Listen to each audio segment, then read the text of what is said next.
My name is Jo Collins, and you're very welcome to our conversation today on behalf of Fieldmotion and myself. Delighted that you can join us for this session. And today I'm going to have the privilege of talking to you for about 30 minutes. And our topic today is all about sales.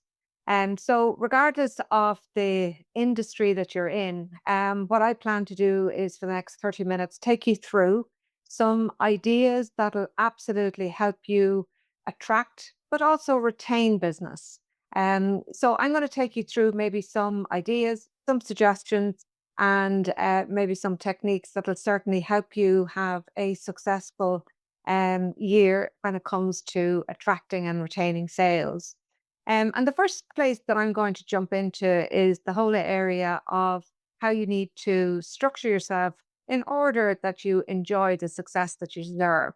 So, a few things that I would always be really mindful of with people is to make sure that you have some sort of structure that allows you to think about where you're going with sales. And that first place always then takes me to what call objectives have you set out for that meeting?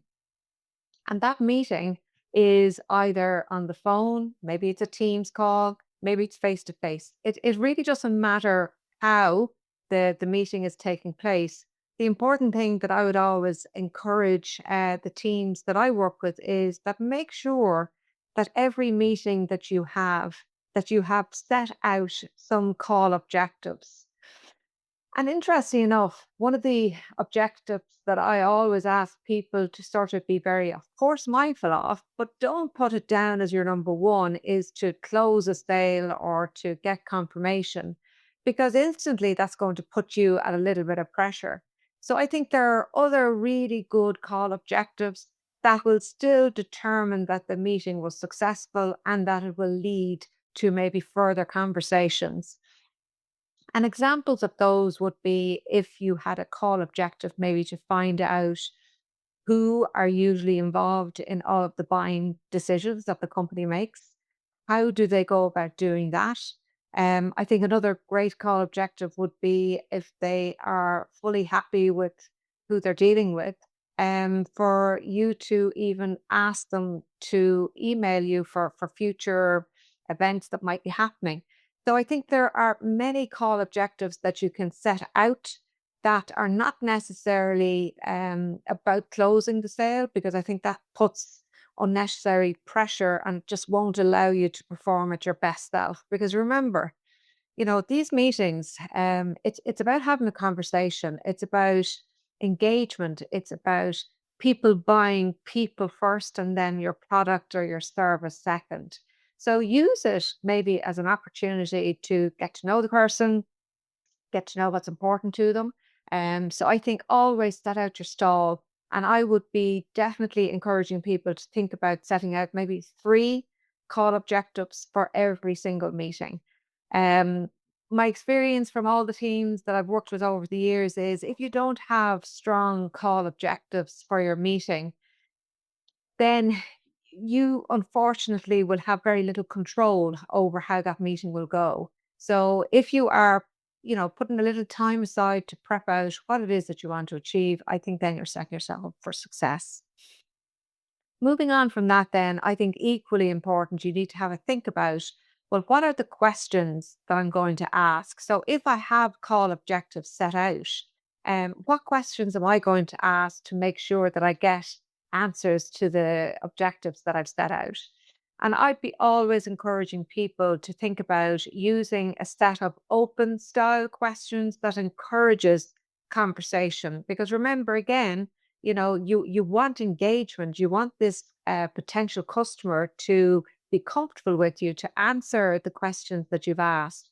So focus and lean into maybe open questions, and I would definitely have questions prepared around what their current situation is like. So who are they maybe engaging with at the moment? Who are they working with? What do they like? What do they not like? I'd be asking questions then around if there was something that they could change, if there was a wish list that they had, what does that look like? And I think definitely I would ask questions around their buying processes. How do they buy? What have they done previously to give you an example of what you can expect? And I think also then if you can ask questions around who is involved usually in the buying process. So I think asking questions to get a good understanding of the customer that you're meeting.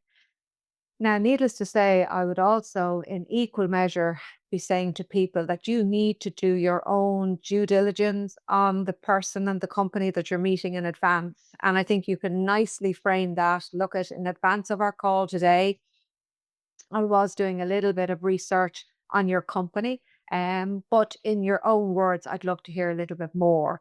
So let that customer know that you have invested time already to figure out what's going on with that industry or that particular company, and then have questions. Now, this might sound absolutely really simple, but focus on asking questions that customers are going to be happy to answer, because you don't want the conversation cut short.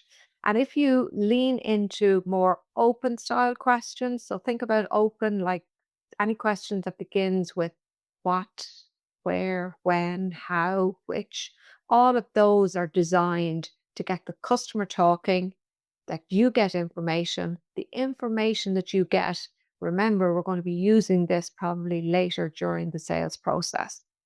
So definitely consider what your questions are. I think a great exercise to do with any team is to ask every team member what is the one or two questions that you tend to lead and open meetings with that generally absolutely gets the conversation going. Create that bank of questions and then circulate it to everybody. I'm a big fan. Don't reinvent the wheel. Just look to what is already working and amplify that. And then, of course, we are at some point going to run into customer pushback, customer objections. And I know an awful lot of salespeople fear objections when they come, and those objections can be anything from price to we already have a supplier to a whole myriad of different responses. But my guideline on this one is rather than fear it, I would take the approach of use it as an opportunity to learn. Use it as an opportunity to pause and to ask the customer, well, look, do you know what? Would you mind if I asked a few questions just to understand where you're coming from?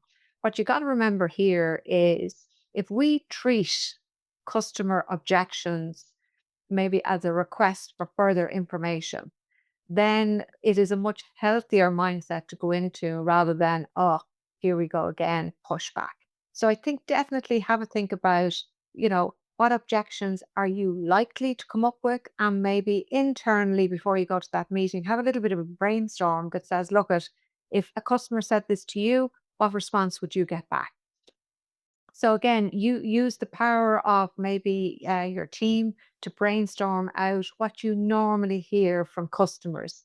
And then you can confidently respond back to them based on the information that you have from your team. So I think definitely think about objections with a different mindset that says, look, you know what, maybe I have not given enough information for this customer to feel confident in maybe moving to the next step. So I think if you can start to reframe objections, be ready for them, and then have maybe some solid, confident responses pre-prepared will definitely settle you and it will definitely give you confidence. So something to think about on objection handling. And then the other part that I feel is really important to maybe pause on just for today and for the conversation that we're having. I often view that there are times sales reps come out of meetings without next steps already agreed and planned with the customer. And I would definitely say to everybody that's listening in on this conversation today is to make sure that every meeting has a next step agreed. And that next step could be look at from today, I'm going to come back to you with some detail. Or do you know what? If we can agree to plug another time in the diary in 2 weeks' time. But the one thing that I absolutely, you know, ask people to avoid saying, and it happens more often than I would like, is things like, well, do you know what? I'll leave that proposal with you. I think the minute we say stuff like that, we have just lost all control of that meeting. So I would be much more in favor of, a confident end to a meeting that goes something like this. Look, I thank you for your time today. From our conversation, these are the three things that I now need to do on your behalf. And here is one small task that if you could do this for me, it would be brilliant. So oftentimes it is quite a good idea to give your customer a very small, low task to do. Because guess what? You then have something that you can go back and have a conversation with. But I would say make sure that you are plugging in the next step before you leave that meeting. Whether it is a next step that there's going to be a proposal, a next step with a follow up email, or a next step is maybe plugging time in for a second appointment. But definitely make sure that you have the next step planned. And then rounding all of that off, what I'm going to make as a recommendation for everyone today is to introduce what I call is a power hour into your day, into your week. And if I can explain why I particularly love this strategy, and hopefully afterwards, when you experience, you will too. This for me is a great way to stay in the proactive lane. And what I mean by that is if we think about a power hour, right? Um, I think the power hour for me allows dedicated time on what I want to work on what is important to me. And what I mean by that is in a world where we are all busy, we can be constantly being reactive and constantly firefighting. And at the end of the day, wondering what did I actually achieve? So what I would say the power hour is a brilliant way of allowing you to prioritize maybe three or four key things in your day. And some of the suggestions that I often give the teams that I work with is maybe a power hour could be used on a day to do nothing, only follow ups. So that's a really good use of an hour, making sure that every customer that you've been engaging with has been followed up. Another great one is if you have maybe customers that you haven't spoken to in a while, maybe using a power hour to re engage with those customers. Another great use of a power hour is if you want to be laser focused on new business development. So for me, the power hour, the only way it works is if it is absolutely plugged into your diary. And if it's plugged into your diary, the other thing then that I would say to you is make sure that it's uninterrupted. And what I mean by that is, turn off your notifications, turn off your phone, and it is just pure dedicated time that allows you to focus on what is important for you and for your business. Because in my world anyway, if this is not plugged into my diary, it just doesn't get done. So I think if we can get into the habit, plug it in. I would say if you wanted to plug it in maybe three times during the week, and then after a couple of weeks, maybe review and see what progress you've made and what it has actually achieved. So a strategy that I find really helpful. And I know working with others that they, once they get into the stride of it, can certainly feel the benefits. And if you're sitting here, you're kind of going, gosh, an hour, that's a chunk of time. Um, Break it down, 45 minutes. But the key here is that you are putting time aside for what is important for you and your business. And I think the examples that I've given you of follow up, new business development, lapse customer conversations, that for me is a good use of time. So I would encourage you to use it. And I certainly hope that you see the benefit of doing that. Um, so next up, what I wanted to chat about is the whole idea of creating and developing a sales plan. And my view on a sales plan is the more practical it is, the longer it's going to last. And what I mean by that is it should not be complicated. It should be something that you can easily do that isn't layered up with lots of different actions. And today I'm going to take you through what it is that I do. And I certainly hope that, some of our conversation today, that you'll get some tips from this. So, developing a sales plan, there are a few pillars that I am absolutely always laser focused on. And the first place that I'm going to start on a sales plan is with your existing customers. I often find that sales reps are all the time looking for new business and new customers to talk about. But I would always pause on that one just for a second and really ask the question: if we were to do an exercise on your top 20 existing customers, first of all, are they aware of the suite of product and service that you offer? And if they're not, then that leads you into a great conversation with you. And the probability of them buying is so much higher because they are already a customer that knows you, likes you, and trusts you. So I would definitely say, as part of your sales plan, think about our existing customer base, draft up a list, have a look and see what are they currently buying off us, and what would be a good, what I call hand and glove additional service or additional product. And that for me is always a great way to generate incremental revenue for your business from your existing customer database. And then I'm also going to talk about lapsed customers. I often figure that lapsed customers happen for a reason. Sometimes they become lapsed because we as individuals can sometimes forget about them, or they are lapsed because they just decided to take a different direction. Now, I absolutely think that lapse is well worth revisiting because once upon a time, they did business with you. Again, they knew you, they liked you, they trusted you. So not unless there was something that made, the relationship to break down, I would absolutely go back and visit them. And I'd be going back to say, look, you popped into my head today. I know it's been a while since we've last chatted. I'm interested to find out what's been going on in your business since we last met. Would you be available for a coffee next Tuesday or Thursday?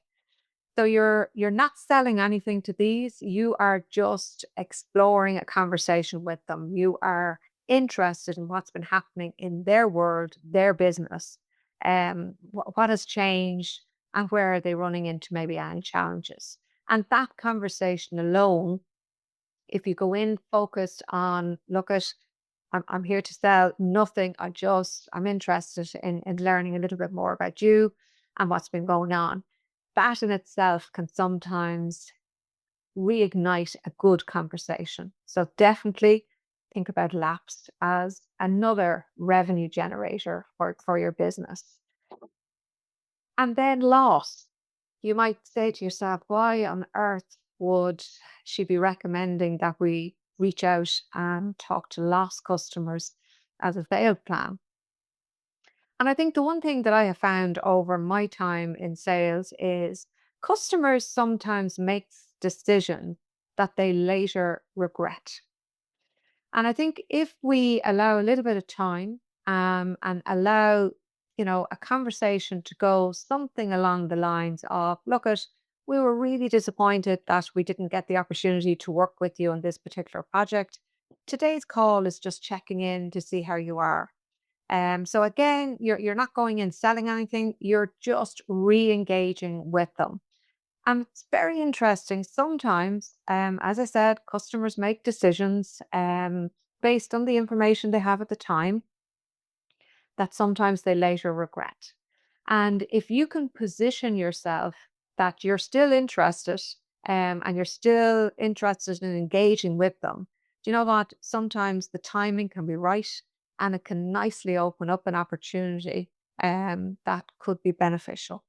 So definitely don't mark off lost customers. Keep them somewhere on your CRM system or your pipeline, because guess what? It's well worth re-engaging with them. You never know what happens. And then of course there are new customers to think about.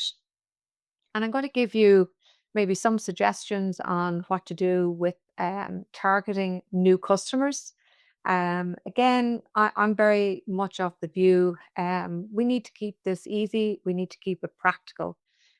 So, some thoughts for you on new, but I do definitely think there is a good chunk of work that can be done around existing, lapsed, and lost that will definitely generate easier sales than anything that might come from new. Um, but have a think about how you can work those other three pillars. And then I'm going to share with you some ideas around maybe what you could do for new. And I think the first place that I'm going to start is with referrals. And it is widely reported that happy, satisfied customers would be only too delighted to give us a referral, but sales reps tend to shy away from asking.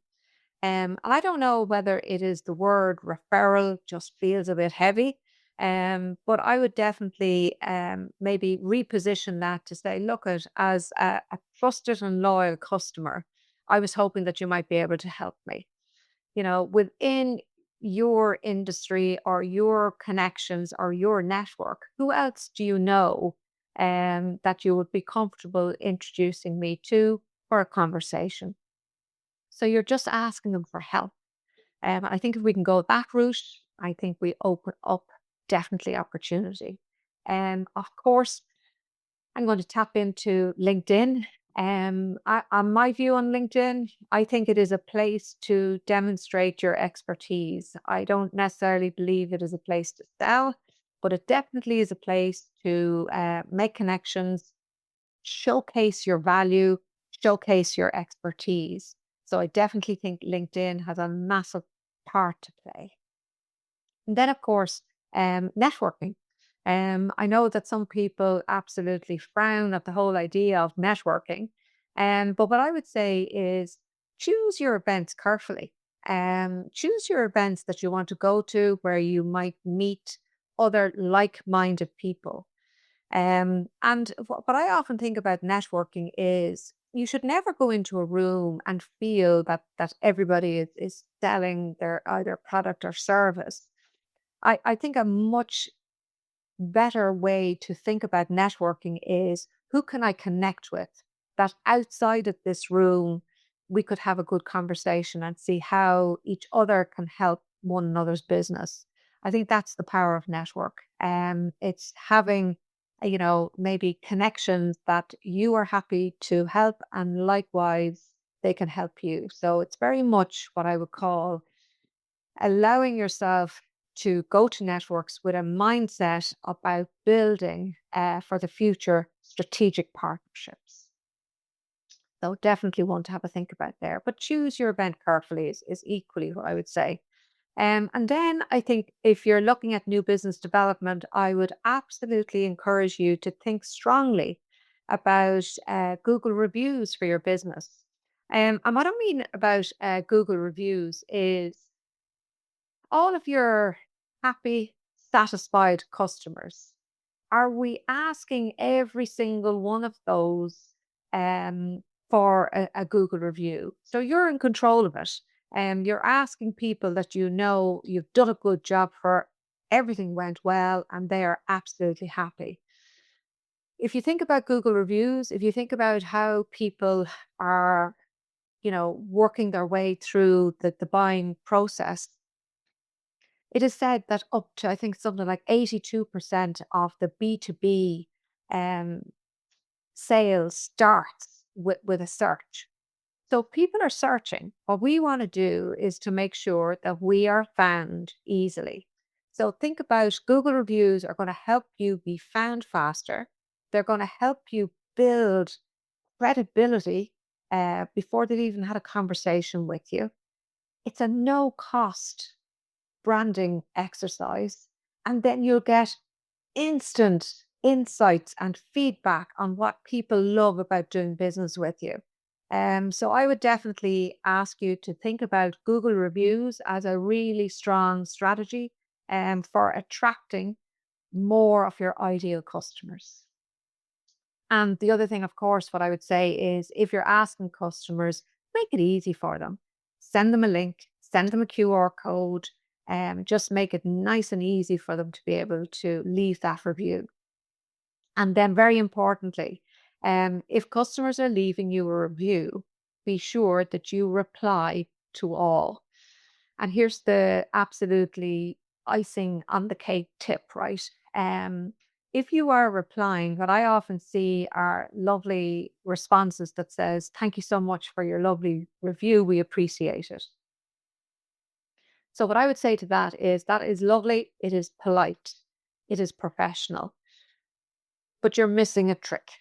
And the trick is that you are not including your keywords of your website. And what I mean by that is if you are a building contractor, for argument's sake, then you need to be putting in your keywords, building contractor. If you're, a hygiene service provider. So make sure that whatever your keywords are on your website, make sure that you plug them in on your reply, because guess what? And that's what's going to create the magic. That is what's going to help you be found faster.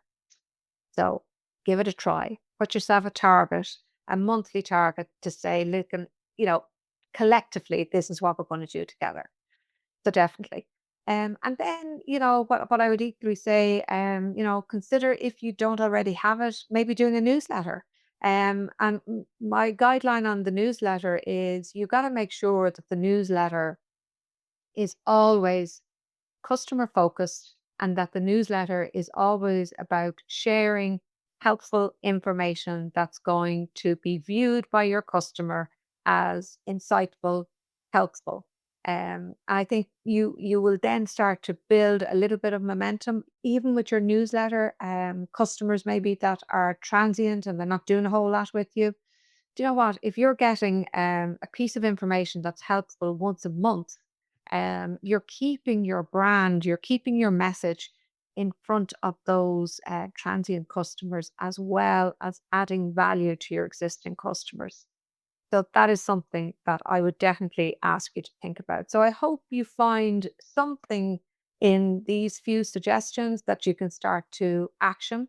And I would definitely know from my own experience and past customers that this sort of stuff, what I would say is decide on one thing and stick with it for maybe 3 months, evaluate, and then plan again. If you try and do too much, you'll probably lose the will and it'll stall. So just pick one thing and commit to it for 3 months and execute it brilliantly. That's something for you to think about. And then, of course, when we're thinking about new customers, I thought I'd share a piece of research that was done of over 2,000 B2B customers. And, that's a fairly robust survey. So the findings were really interesting. And one of the other things that was asked is, if you're thinking of changing or switching a provider or service, what things would be important to you? So I'm going to share maybe a few key things that were top priority for some of the customers that gave answers through this survey. So interesting enough, 71% said understand my needs as a buyer. Next up, 68% said a company or a person who was absolutely focused on trying to help me would definitely win my business. Um, This was really interesting. Somebody that was interested in listening to me, listening to my challenges, listening to where I wanted to go, they would definitely be more likely to get my business. And then 66% said if they could produce a business case or something that demonstrated a return on investment, that is something that they would find really helpful. So, what I would say is, as you look at these four key areas, I think it sets you up really well to think about how you're going to plan for your calls. What am I doing to demonstrate that I am invested and interested in this customer, their needs, their challenges, and where and what they want to achieve? How am I going to demonstrate to this customer that, yeah, do you know what? I'm here to help. I'm not here to sell you anything. I'm here to help. Um, and then going in with pre-prepared questions that says, I have thought about your business. Here are some questions that's going to help me understand everything I need to know before I can make a suggestion or a recommendation. And then if I have a case study, or if I have a testimonial, or if I can show a whole load of glorious Google reviews, that then would, I guess, create all the ingredients of maybe me considering moving or switching supplier. So I would say, out of listening here today, think about, these four pillars and see how you can plan around them. They are a great checklist for sales pre and post. So if you come out with information on all of these 4 points, I think that would qualify as a really strong appointment. So something to think about there. And then last but not least, I'm going to give you a really easy 4-step process that again helps you prepare for meetings, but then allows you to self audit when you come out. And the acronym is BANT, and I'm going to walk you through what BANT looks like and maybe some suggestions for you to think about. So your BANT, your B is about budget. And I think getting into the habit of not being afraid to ask customers the question around budget is really important. You can't go away and write up a proposal if a client is withholding information on how much they have to spend. So I think we can start to figure out, by asking, well, look, if you can't give me a definite number, can you give me a benchmark? Is it between X and Y? So I think we need to chase this down a little bit in terms of finding out what is available to us that we can go away and work on. So budget, get used to asking that question. The A is authority. And I think this is interesting because over time, there are more and more people becoming involved in the decision making process. So, what I would say is be mindful that there's probably multiple decision makers in any given one key decision bought. And what we need to also think about then is each buyer would probably have a different motivation to buy.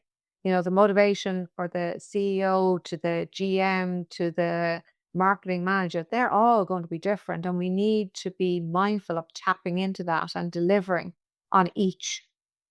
And what I'm finding companies are telling me is that oftentimes there can be anywhere between 3 and 5 people involved in the buying process. And so we need to make sure that we are engaging with all and we're tapping into their own individual motivation to buy. And then, of course, N is for need. We as individuals need to ask good qualifying questions around what it is that that customer is wanting to achieve, change, or improve.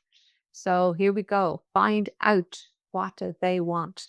That's our job. We need to find out by asking really good questions. And what I would say is goes back to my very first point, create your bank of questions so that you are well prepped before you go into any meeting. And remember, our job is, by asking these good questions to start to uncover what it is that the customer wants. So definitely creating that bank of questions is a really good idea. And then, of course, I think you definitely, at the concluding end, it's a bit like what I was saying at the beginning. Don't leave a meeting without the next step being agreed. So I think that the time element is all about next steps. It's all about agreeing what happens next. When do they want to start?